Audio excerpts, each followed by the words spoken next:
If we want to see ships starting to go back through the Suez Canal and not round the bottom of Africa, we need to see results from this international coalition and giving shipping companies the confidence that it's safe for their vessels and, most importantly, their seafarers to use that route. Now, attacks by Iranian-backed Houthi rebels on container ships using the Red Sea are continuing. A drone boat packed with explosives detonated there yesterday.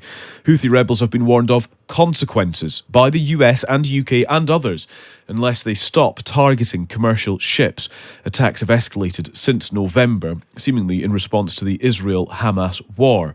The chief executive of the retailer Next says the rerouting of container ships away from the Suez Canal and around the Cape of Good Hope in South Africa could add 2.5 weeks to getting stock to the UK.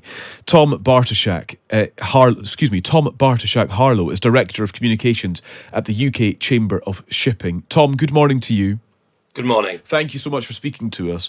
The Houthis said originally that they are targeting vessels with Israeli links or those that are sailing to Israel. But has the sort of specificity, I suppose, of that threat been the reality? Has this now broadened? I suppose what I'm getting at is any ship safe? So what we've seen in the Red Sea is an escalation over recent weeks, and while they had quite a broad definition at the start, we have seen an increase in attacks on ships.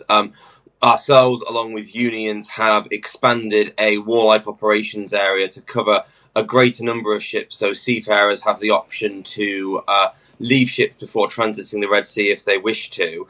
But you are seeing more and more ships choosing to go around the bottom of Africa in response to these escalations, which is causing the delays in the supply chains that people like Next have been reporting. And so that extra trip is an extra 3,500 nautical miles and also has a huge impact on costs as well, of course, Tom. I was reading £1.6 million more in fuel in a 36-day trip. I mean, the impact of this is huge, and surely at some stage, fairly soon, would you estimate, will be felt by consumers too?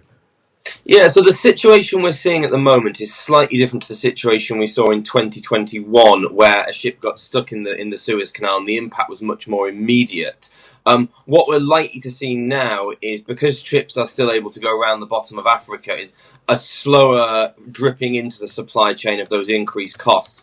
But you're right, it's incredibly more expensive to go around the bottom of Africa, and it is more expensive, therefore, to move those goods from the Far East either to Europe where they're being sold. It will be up to retailers how much they decide to pass on to the consumer, but it will become more expensive to transit those goods. Yeah.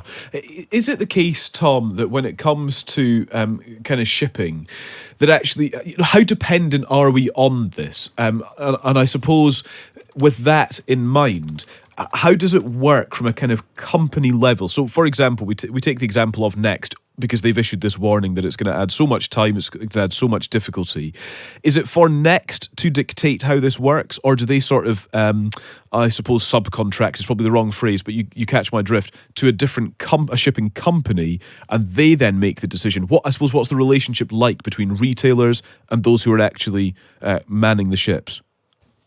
Sure. So they'll all have different arrangements. It's possible that Next have a direct relationship with the shipping company. It's possible that they use a third party to make some of those arrangements, or a combination of the two. But regardless of which mechanism they use, it's a simple fact that it is going to cost more because the ships are having to take this longer route primarily on safety grounds. In terms then of how shipping companies protect themselves, is there something of a standard operating procedure? What protection would they have usually on these sorts of routes? And is it the case that they need to now step that up? So the primary safety measure they've put in place is that they're taking a different route. They're going away from the area that's in danger. Ships that are continuing to choose to transit through that route can do things such as perhaps have armed guards on board. But again, the main defence mechanism is this international coalition that we've seen come together, and I think that's really welcome. But if we want to see ships starting to go back through the Suez Canal and not round the bottom of Africa, we need to see results from this international coalition and giving shipping companies the confidence that it's safe for their vessels and, most importantly, their seafarers to use that route. Yeah. In December, the British warship HMS Diamond shot down an attack drone which was suspected of targeting commercial ships in the Red Sea, and that was quite a moment. The Ministry of Defence saying it was the first time in decades that the Royal Navy had shot an aerial target in anger. Would you encourage more Royal Navy protection? So I think we absolutely need to see confidence restored to shipping in that part of the world, whether that's through the Royal Navy sending additional assets or the wider coalition doing so. But it's really important that that confidence is restored, because without that confidence, ships will continue to go round the bottom of Africa. Yeah, and so that is the advice, I suppose. Just avoid the route entirely, and we're just going to have to live with the consequences. So shipping companies will make different decisions based on their own circumstances, but what we have seen is quite a wide targeting of vessels, and it's almost unprecedented, the level of aggression that we're seeing. So I don't think it's a particular surprise that companies are making this decision. Okay. It's really interesting speaking to you, Tom. Thank you very much. Thanks for your insight. That is Tom Bartošák-Harlow, the Director of Communications at the UK Chamber of Shipping, which, of course, is a kind of member organisation for shipping across the UK. Worth saying that Next is sort of the latest retailer to warn that stock could be delayed by these rising tensions. BMW, IKEA, Nestle, they're also thought to have been impacted.